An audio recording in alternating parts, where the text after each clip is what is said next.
Hey everybody, welcome back here to A Place to Heal. And today I wanted to touch on diabetes.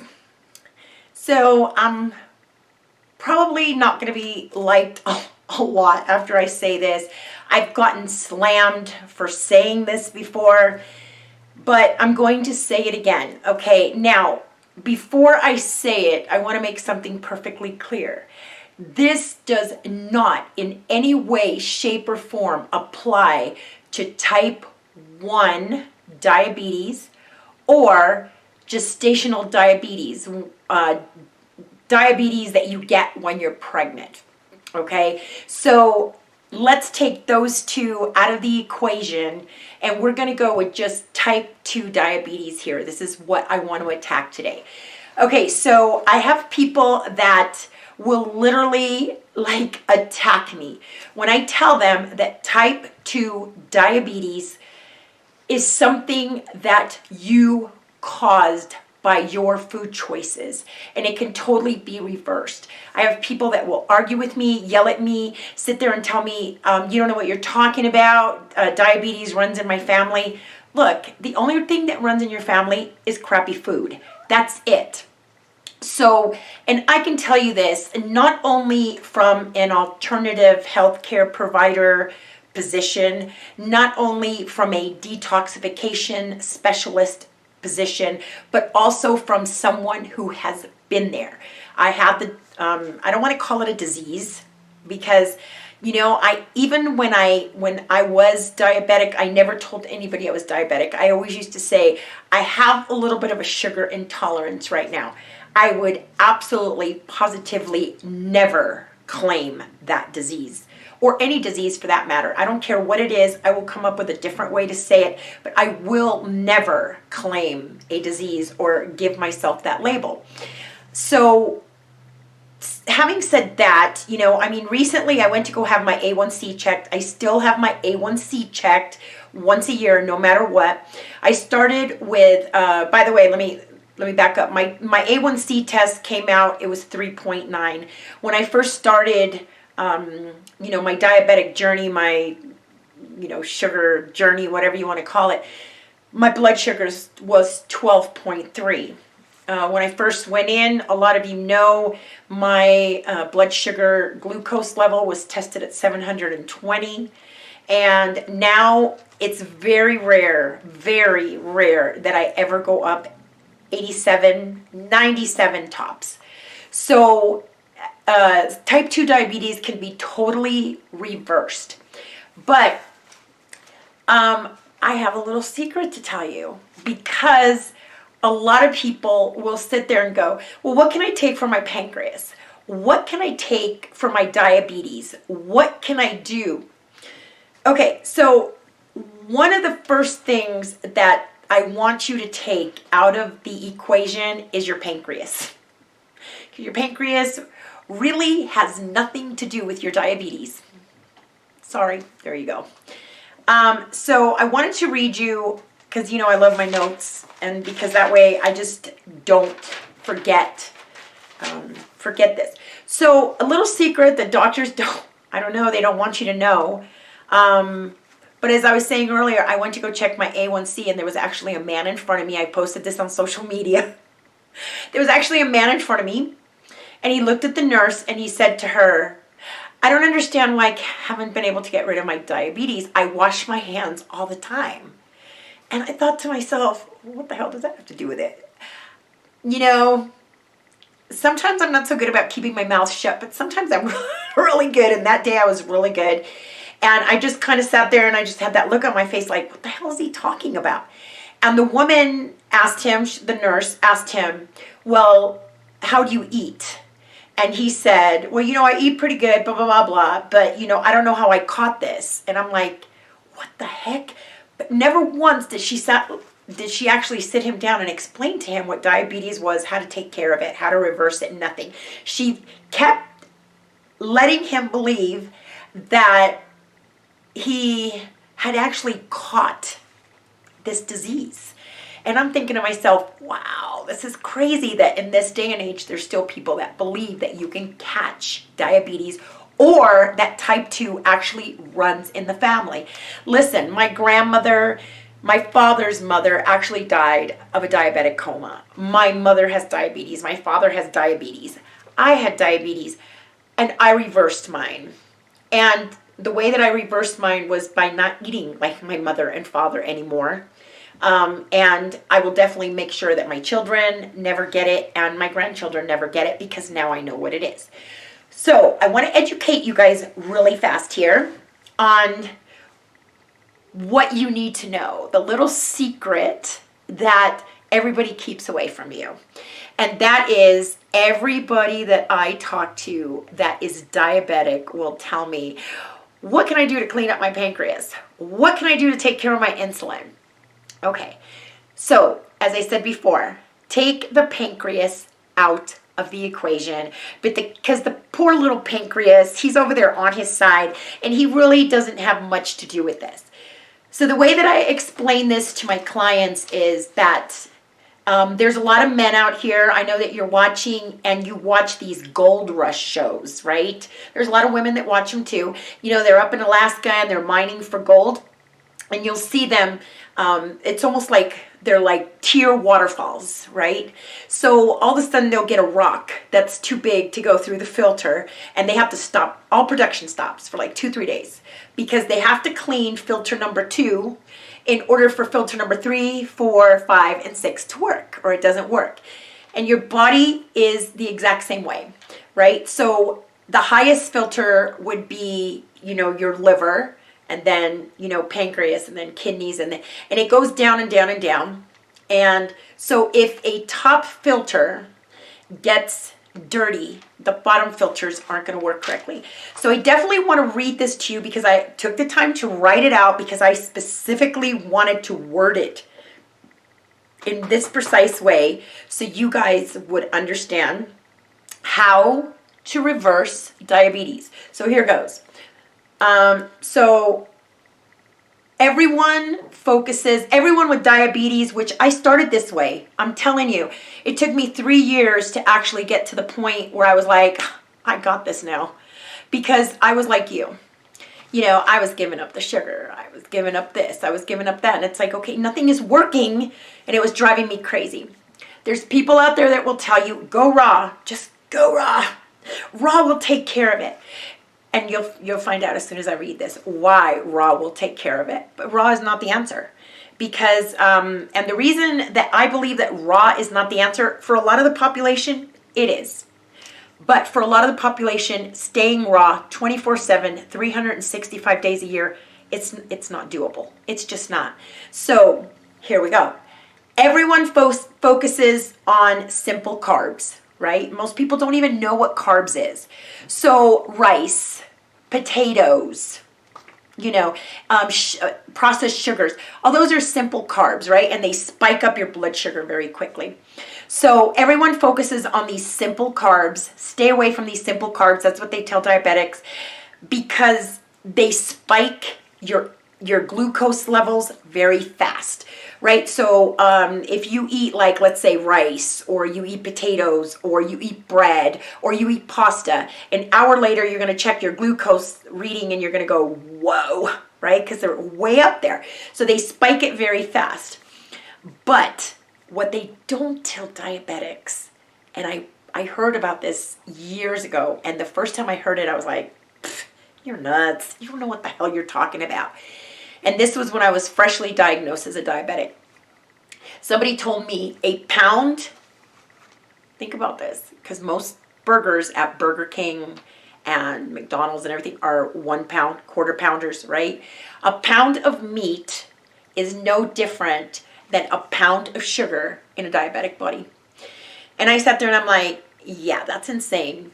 But the reason that they say that, and it is true, unfortunately, I hate to say this. I know there's a lot of meat eaters out there and they love it. But the reason is that fat in many ways is a lot worse than processed sugar or simple carbs because it's disguised and it's sneaky. It's a very sneaky thing, fat is. So it takes hours, right? Where simple carbs work very fast. It takes 1 hour and those simple carbs are already showing up on your little glucose meter. Fat takes hours and hours and hours to get through your system to digest. But when it finally does start to begin to digest, it gets to the point where the fat is in the bloodstreams, and then let me read it exactly as I worded it. But fat in many ways is disguised better than carbs because it's sneaky. It takes hours for fat to digest, at which point the fat in the bloodstream, triglycerides, begin to spike. But what's happening, right? You're testing 1 hour after you eat. And you're like, oh, okay, blah, blah, blah. But you're not testing 2, 3, 4, 5 hours after you eat. And that's when the fat kicks in. And it starts messing with your triglycerides and it begins to spike. And then it causes the liver to become resistant to insulin. And when the liver is insulin resistant, it produces more insulin than usual. How about that? Okay, nobody, and people argue with me left and right. No, the liver doesn't produce insulin. No, the liver has nothing to do with sugar. No, your liver is where your diabetes begins, not your pancreas. Take your pancreas out of the equation and put your liver in. That liver is your very first filter. Okay, so if you eat too many carbs, if you eat those high amounts of fat, animal protein, right, that red meat, tons of chicken, tons of fish, all that, anything that came from an animal, anything that had blood running through it, anything that had a heart, is going to spike your insulin. And, you know, sometimes you're like, hey, I ate real good. Why is my insulin spiking? I haven't touched sugar. But that's because why? It's the fat that is messing with the triglycerides. It's spiking your insulin because of the liver. Because remember, it's your liver that has to deal with all that fat and break down the fat and everything. Okay, so the liver not only stores, but it also manufactures glucose. How many doctors have told you that? Right? And depending on your body's need during the meal, the liver will store sugar or glucose for a later time when it's needed. So basically, your liver is the one that is responsible for your sugar spikes and everything else. And your liver, I always tell everybody, don't think of your liver as a liver, think of it as a still. It actually, it is. It's like a still, you know, it just, give me sugar, we'll make sugar alcohol out of it, right? So I have a lot of clients that sit there and will tell me, I don't understand why I have cirrhosis of the liver. I've never even drank in my life. And that's why. You give the liver some sugar, and guess what it's going to do with it? It's going to turn it into alcohol. So the liver makes sugar. The liver will actually make sugar overnight or in between meals, and the body has to make meals so that so it can make its own sugar. It does it by turning glycogen into glucose. Okay? Now, here is where your poor little pancreas comes in. So, here is what is said. This is what the pancreas does for you, okay? It secretes enzymes and digestive juices into the small intestine. That's what your pancreas does. And it breaks down food that has left the stomach. Okay? That is the main thing that your pancreas does. The second thing that it does is it produces insulin and sends it into the bloodstream to regulate what? Glucose and sugar levels. Okay? So if your liver is producing too much glucose, too much sugar, and pumping it out there, guess what your poor pancreas is going to have to do? So your poor pancreas is basically the guy with the mop, right? It's in there going, well, wait a minute, I'm supposed to be pumping juices out here into the stomach, and I'm supposed to be, taking care of all these enzymes, but guess what? I'm having to mop up all this sugar that the liver is sending down. So after a while, if you are given a mop and you have to mop that floor 24/7, 365 days a week, man, you're going to get tired. You're going to get burnt out and you're going to be done. And then your poor pancreas is like, I've had it. I can't do this anymore. So you're probably sitting there going, okay, Marie, so what do I do about this? Okay, so there's a few things that you absolutely have to know. Number one, you have to cut out on all that fat, all those rancid oils, everything else, Crisco, all that junk. If you're gonna fry something, forget frying, just get rid of frying. But if you're going to use oil for any reason, try using avocado oil or try using olive oil. They're a higher resistant heat oil and they are a lot liver friendlier than all this, all these other rancid oils, especially canola oil. If you are eating something with canola oil, your liver doesn't even know what that is. Let me tell you, when canola oil was invented, it wasn't even invented to be consumed. You should never, and corn oil, that's even worse. Corn is full of GMO, so you don't want that. It's damaging your liver. So that's going to be step number one, okay, is cut back on all that animal fat that you're consuming and all those fried foods that you're consuming because it's killing your diabetes more so than the actual sugar is. I'm not saying sugar is not bad, but it's a lot worse because it's being sneaky, going behind your back, going behind your glucose meter and doing things that it's not supposed to be doing. Okay, so that would be number one. Number two that they do not tell diabetics is that whether you take, if you're taking metformin, metformin actually does not cure diabetes, it treats diabetes.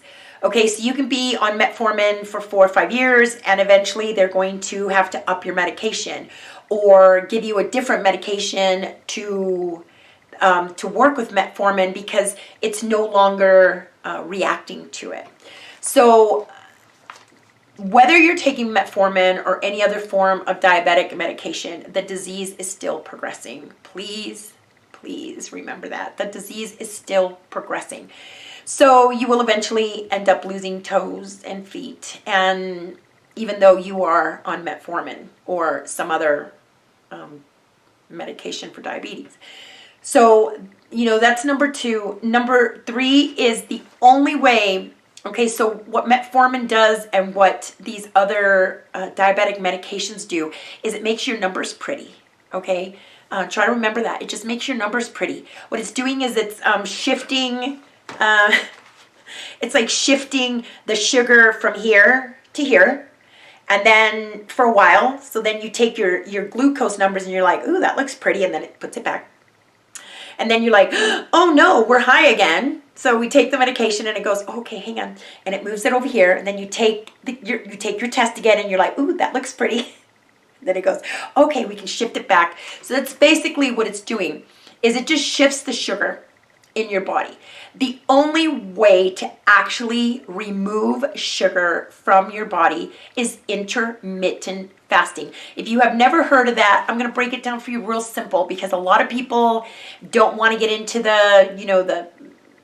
all the stuff around it and what do you do and blah, blah, blah. It's pretty simple, guys. Look, I do intermittent fasting every day. I stop eating at 8 o'clock at night. And after 8 o'clock, I do not put any more food in my mouth until the following day at noon. So basically what you want to do is you want to shut this for 15 hours. I know it's hard. In the beginning, it was very hard. I've done it for about 4 years now.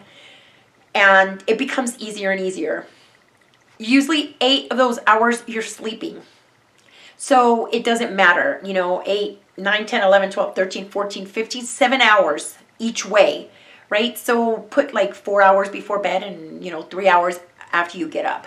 So basically you're going to be, skipping something. So that's what I do.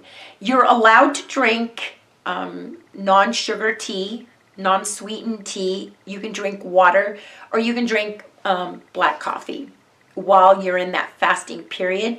But you need to give those organs 15 hours of rest, of fasting.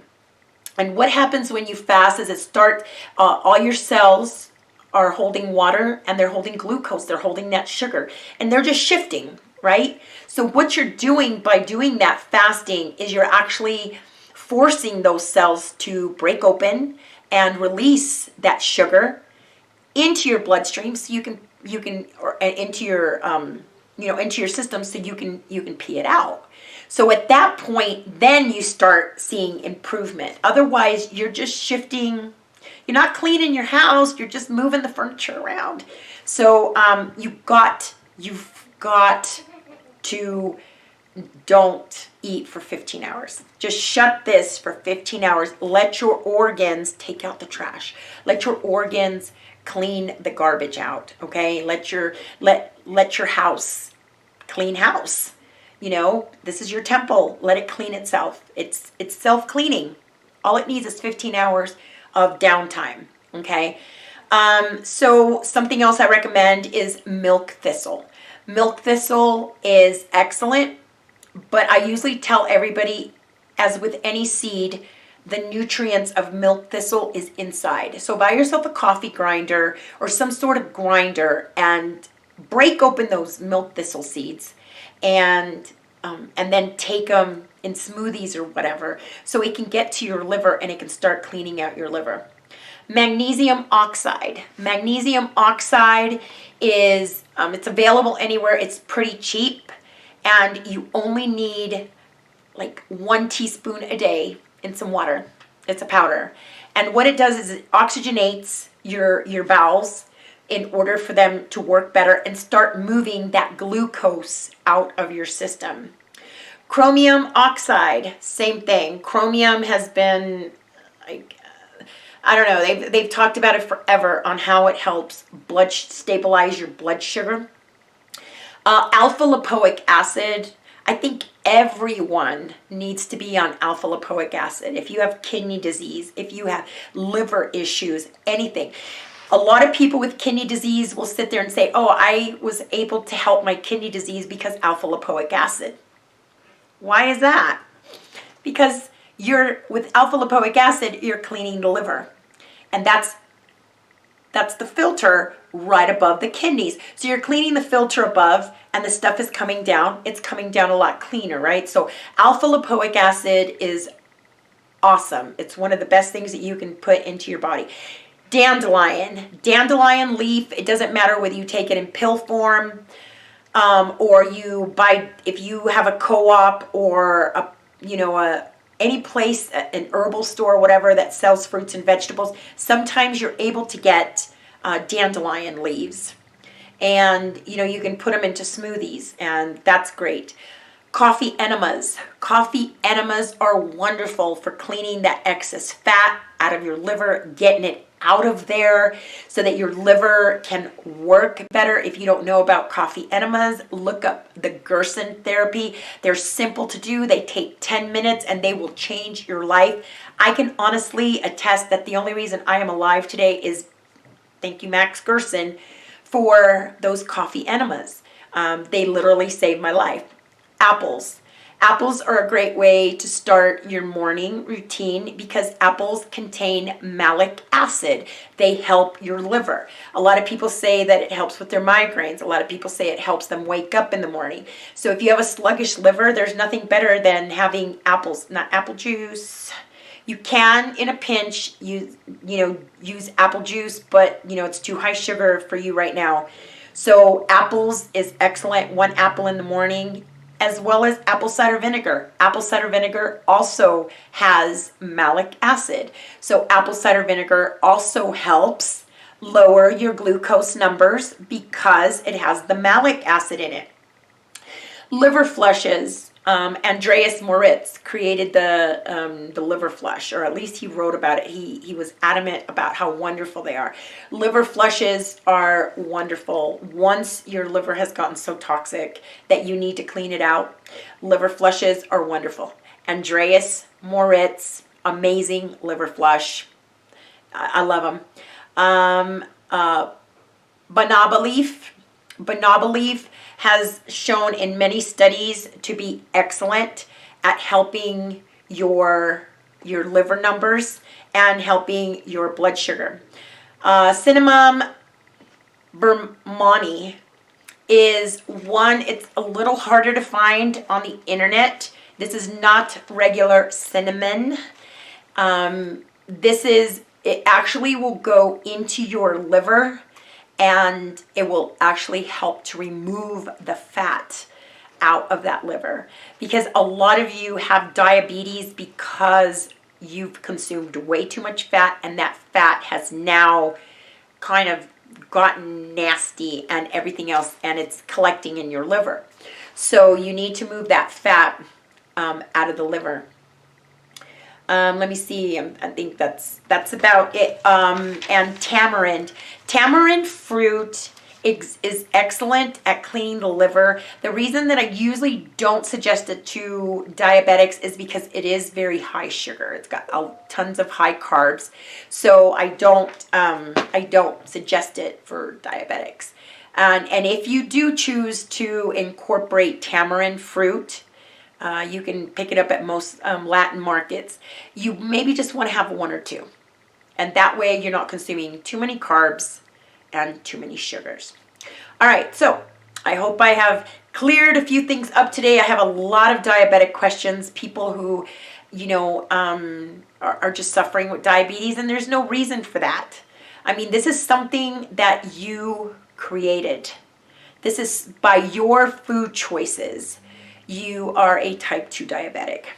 And just because other people in your family had it does not mean by any means that you have to have it or you have to continue having it. Years ago, I've told you guys 100 times, I used to be a hairdresser, and I remember a child that came in with, he had horrible head lice. And all the students were like, oh, I was back in beauty school, and everybody was like, oh, gross, and the administrator of the school went in to talk to everybody after this child left and said, you guys need to stop. Anyone can make the mistake of getting head lice. He goes, the crime is to keep it. Once you know about it and to continue keeping it, that's where the problem lies. And I feel the same way about diabetes. Diabetes, from the very beginning when I had it, that's how I always felt. Anyone can get diabetes. Anyone can make the wrong food choices. Anyone can make the mistakes of not knowing, right? Because when you know better, you do better. And that is, after this video, you can't go back. You can't sit there and go, oh, I don't know any better, because you do. So it's not a crime that you've gotten the disease, but it's a shame to keep it. There's no reason why you should keep it. And you don't have to go as far as, becoming fully vegan or completely going raw. And that is, you'll see a documentary out there going, 30 days raw, and they got rid of their diabetes. Of course, no meat was involved when you go raw. You can't have meat. So that is how they took care of the diabetes. You take out as much meat as you possibly can. You take out as much fat as you possibly can. And there you go. You're good. You're golden. You're golden. So there's the nasty little secret that doctors don't want you to know, because metformin they make a lot of money. I mean, these medications are a lot of money. And, something like diabetes or that it constantly has to be monitored, you know, that is monthly income. Who doesn't want a residual monthly income? Of course you do. You know, you go in and you go, hey, I've got this little problem with my lungs. And they're like, oh, here. Or you go in and you go, hey, I need some antibiotics. Okay, well, here you go. They get you in, they get you out. They don't care about that. You know, they're not making money on that. The person they're making money on is that person that returns month after month after month after month. So, get rid of it. All right. So, I love you guys. Please love and respect one another. Stay happy. Stay healthy. And please join me. If things go well, I'm going into one of the shady parts of town with my camera called the War Zone. And I'm going to be exposing another little secret to you guys. So that video should be really interesting. So please, please love, subscribe, like, share, because the more you like, the more you subscribe, and the more you share, the longer you keep me here talking to you and bringing you this information for free. All right, till next time. Love and respect one another. Bye-bye.